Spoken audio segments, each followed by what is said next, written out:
오늘 저는 여러분과 함께 나누려고 하는 말씀은 수장절이 아니라 초막절입니다. 자, 똑같은 동일한 절기에 대해서 출애굽기에서는 이렇게 말씀하고 있는데 레위기에서는 조금 다른 방법으로 수장절을 지킬 것을 말씀하고 있습니다. 레위기 23장 39절부터 41절의 말씀을 보면 너희 토지 소산 거두기를 마치거든 일곱째 달 15째 날부터 이래 동안 여호와의 절기를 지키되 첫날에도 안식하고 그리고 여덟째 날에도 안식해라. 그런데 첫날에는 너희가 아름다운 나무 실과와 종려나무 가지와 무성한 나무 가지와 신의 버들을 취하여 너희 하나님 여호와 앞에서 이래 동안 즐거워할 것이라. 너희는 매년 이래 동안 여호와께 이 절기를 지킬지니 너희 대대의 영원한 규례라. 너희는 일곱째 달에 이를 지킬지니라 했습니다.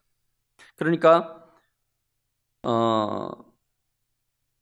늦가을에 겨울에 먹을 걸 저장하고 그리고 과일들을 가지고 와서 나무의 열매 이들을 가지고 와서 먹고 즐거워하는 것, 그게 수장절의 절기인데, 그런데 이때 같이 가져오는 게 있습니다.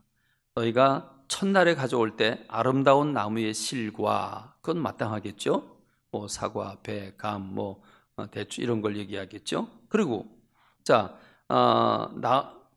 그 아름다운 나무 실과와 종려나무 가지와 그랬습니다. 성경 구절 좀 보여주죠. 종려나무 가지와, 종려나무 가지, 그 대추 야자를 얘기하는 건데, 이렇게 빗살처럼 된 그거를 가져오고, 그리고 무성한 나무 가지를 가져오래요. 무성한 나무 가지. 무성하다고 하는 잎사귀가 무성한 걸 가리키죠. 나무 가지도 가지고 와요.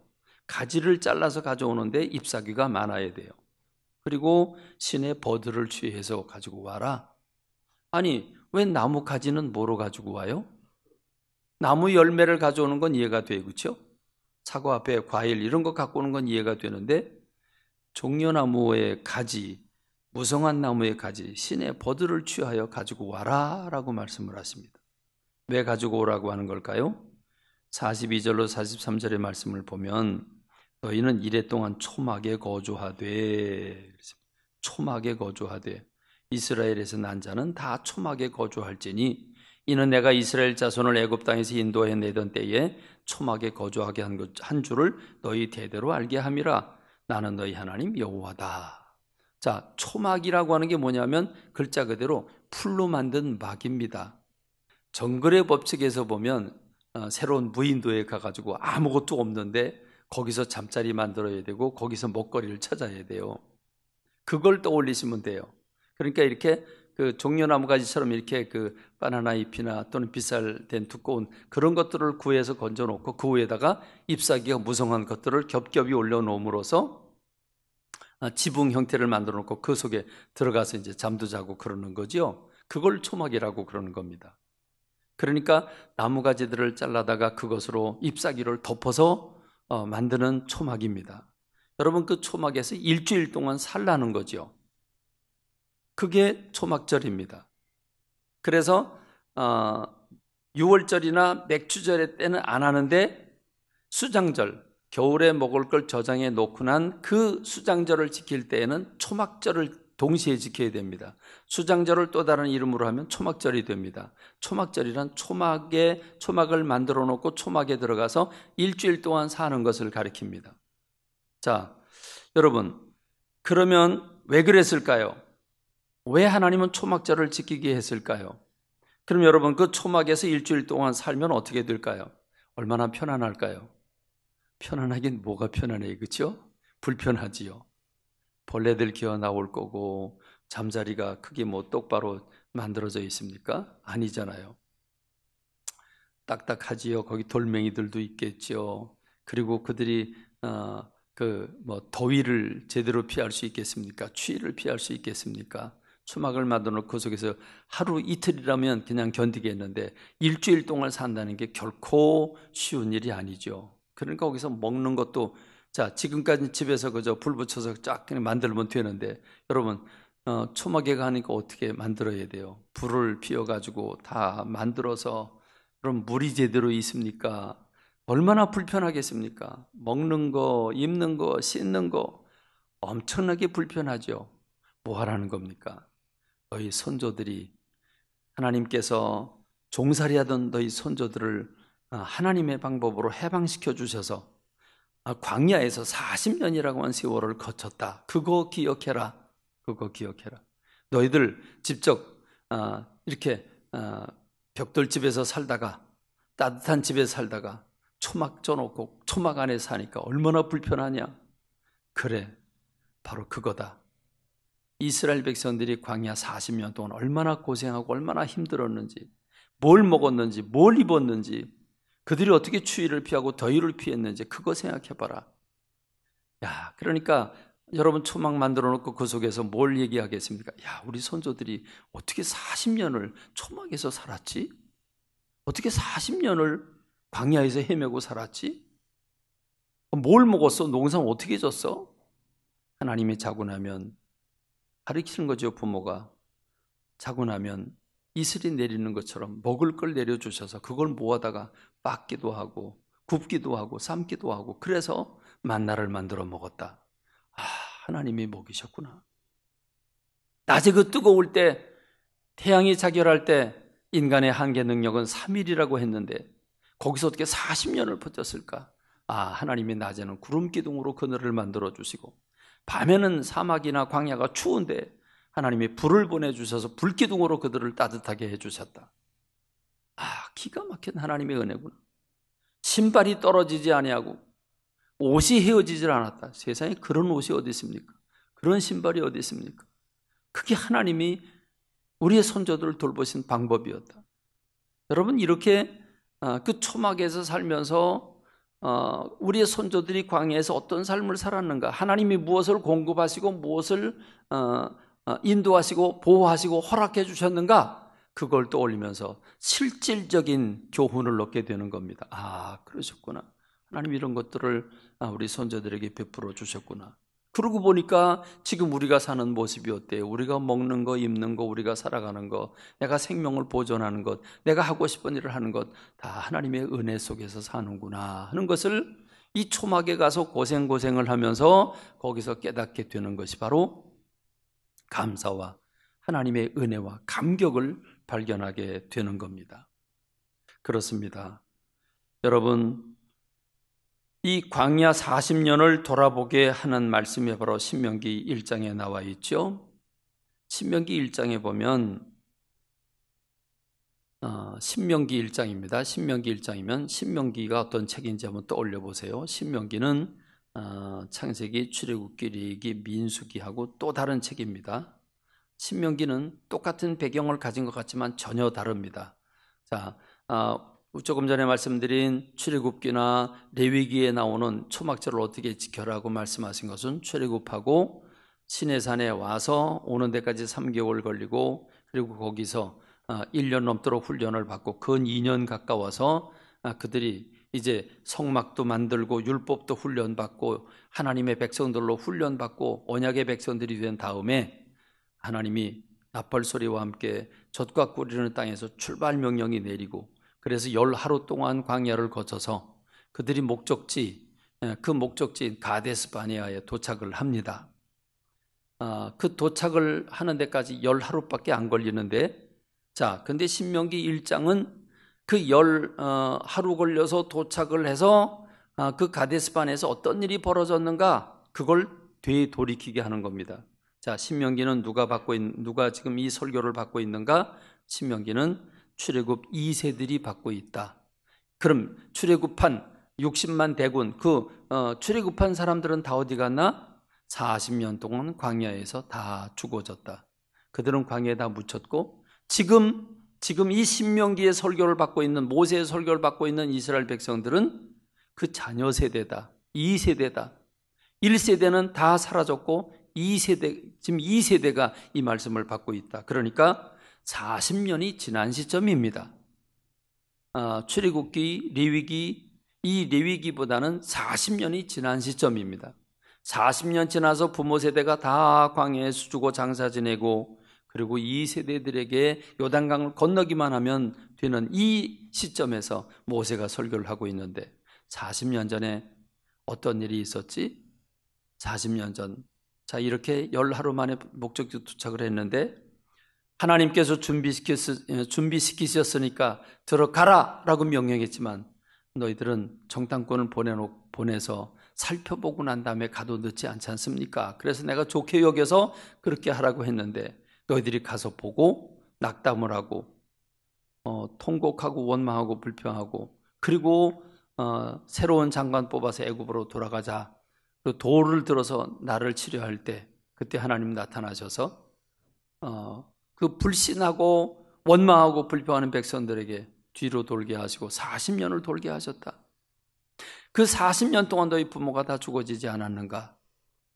그 얘기를 하고 있는 겁니다.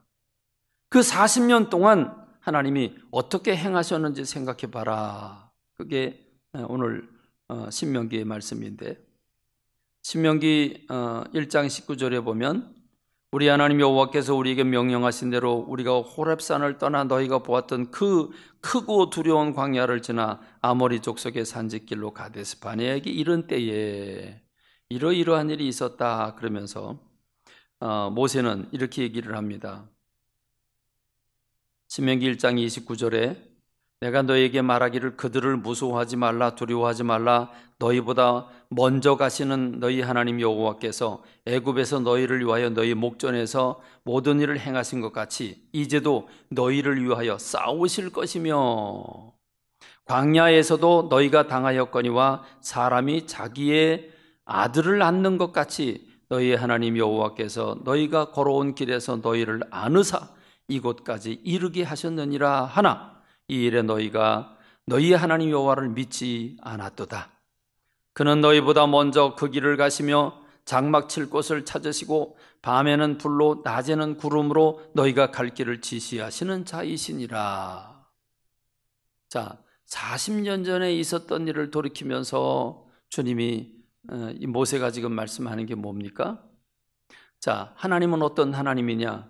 앞서가시면서 우리보다 먼저 앞서가시면서 우리 앞에 있는 모든 적들을 먼저 하나님이 싸우셔서 그들을 다 평정하고 평안한 길을 만들어 놓으면 우리는 그 길을 따라가기만 하면 되는 그렇게 만들어 주신 하나님이시다. 그리고 우리가 그 길을 가다가 힘들고 어려우면 마치 애비가 나의 어린 아들을 번쩍 가슴에 안고 그리고 그 위험하고 어려운 자리를 쑥쑥 지나가듯이 그렇게 광야에서 너희를 안아가지고 여기까지 인도해 주신 분이 우리 하나님 아니시냐? 하나님이 먼저 앞서가시면서 너희들의 어디로 가야 될지 모르는 그 길을 앞서가시면서 길을 찾아주셨고 그리고 낮에는 구름기둥으로 밤에는 불기둥으로 인도하신 분이 아니냐라고 말하는 겁니다. 그렇습니다. 이 신명기에 나오는 지난 40년 전에 하나님이 초막절을 지키라고 말씀하신 광야에서 고통당하고 힘들어하고 어려워하고 먹을 것도 없고 위험한 그 자리에 하나님께서 어떻게 공급하시고 보호하시고 인도하셨는지를 매년마다 잊지 말고 기억하게 하기 위해서 초막절을 지키라고 말씀하신 하나님. 지금 40년이 지난 시점에 모세가 이 40년 동안에 하나님이 어떻게 보호하시고 인도하셨는지 너희 부모들은 믿지 않아서 다 죽었다라고 하는 사실을 말씀하고 있는 겁니다. 그렇습니다. 광야 40년 동안 어떻게 하나님이 보호하셨지? 어떻게 인도해 주셨지? 너희 눈으로 봤지. 너희가 그걸 경험해 봤지. 그러니까 초막절을 잊지 마라 하는 게 지금 모세가 말씀하고 있는 부분입니다. 그렇습니다. 우리가 이런 아픈 가슴들을 돌이키어 보면 되새겨 보면 정말 감사하지 않을 수가 없습니다. 하나님은 절기를 통해서 우리의 살아가는 모습들을 바라보게 하십니다. 하나님이 절기를 통해서 우리가 방향 전환을 하기를 원하고 계십니다. 그렇습니다. 우리는 느헤미야 8장에서 에스라라고 하는 사람이 드리는 초막절을 바라보게 됩니다. 때는 바야흐로 1000년의 세월이 흘러갑니다. 이 레위기에 나오는 출애굽기 레위기에 나오는 이 초막절 그리고 광야를 거쳐서 여호수아를 통해서 젖과 꿀이 흐르는 가나안 복지에 들어갔고 그로부터 1000년이 지난 시점에 에스라라고 하는 사람이 나무 강단을 만들어 놓고 이스라엘 백성들에게 설교를 합니다. 성경 말씀을 읽어줍니다. 율법을 성경 말씀을 읽어줍니다. 근데 그게 무슨 뜻인지 모르니까 좌정들, 그 사람들이 모인 그 중간에 레위인들이 섞여 있어서 그 레위인들이 지금 선포하는 저 말씀들을 하나하나 해설들을 해줍니다. 해설을 해주니까 그게 그 말씀이었어? 그리고 마음에 깨달음이 옵니다. 깨달음이 오니까 그들이 감격하고 눈물을 흘리는데 그 깨달음이 크면 클수록 흐느낌이 크지 않습니까? 크게 온몸을 떨어가면서 울며 감격해야 할 때 에스라 느헤미야가 권고합니다. 오늘은 초막절을 지키는 거룩한 기쁨이 넘치는 즐거워해야 되는 절기다. 이 성회다. 이 절기와 성회 때 울어서 해야 되겠냐? 울지 마라. 울지 말고 집으로 돌아가서 단 것을 먹고 고기를 먹어라 라고 말을 합니다. 그래서 우리가 좀 피곤하다 그러면 단 게 땡긴다 뭐 이런 말을 하지요. 단 것을 먹어라. 오늘은 즐거운 날이니까 단 걸 먹어라. 그리고 고기가 없거든 없는 사람을 위해서 좀 있는 사람들이 좀 나눠라. 그래서 오늘은 즐거운 축제의 날이니까 초막절이니까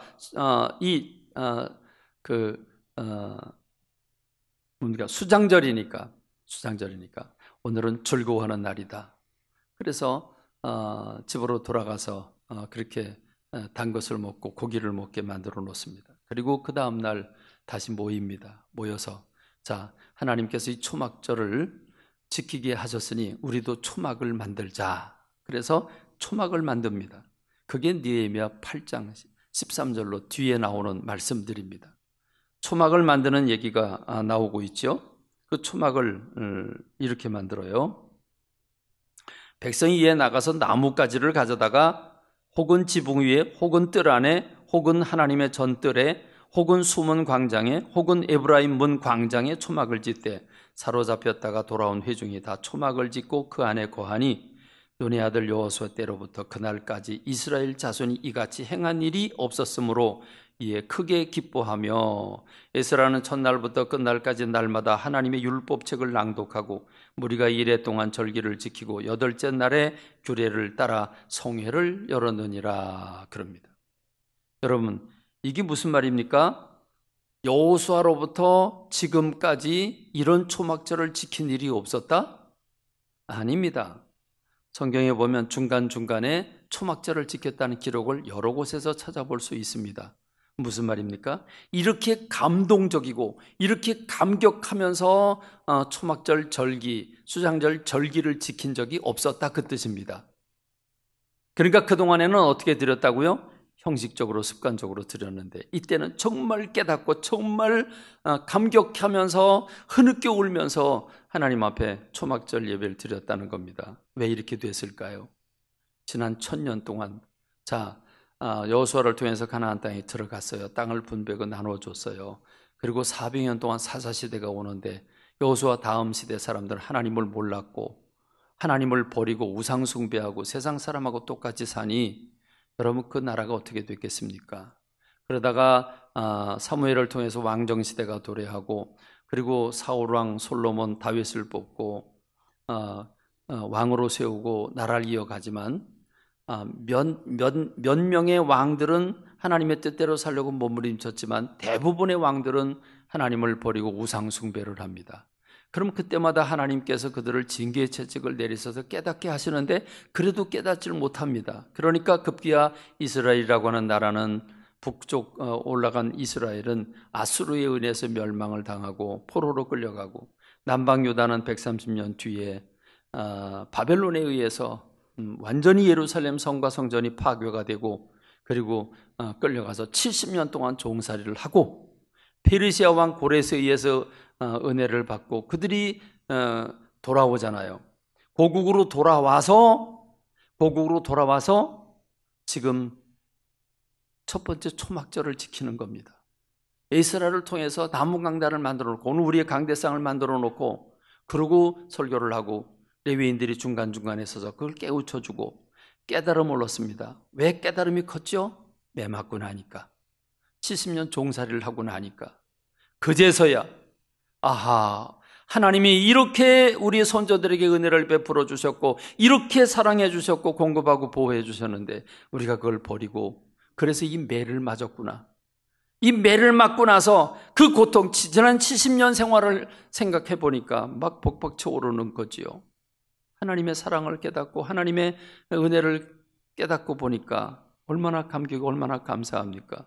얼마나 회개가 됩니까? 그래서 울며 불며 하나님 앞에 이렇게 감격적인 초막절 예배를 드리는데 우리가 말씀대로 돌아가자. 그래서 에스라가 그 지침을 내리고 그래서 나무가지를 구해다가 초막을 만들어 놓고 거기서 일주일 동안 매일매일 말씀을 받으면서 그들이 감격적인 초막절 예배를 드렸는데 이 초막절 예배가 그 여호사로부터 지금까지 이렇게 감동적으로 드린 때가 없었다. 그 뜻입니다.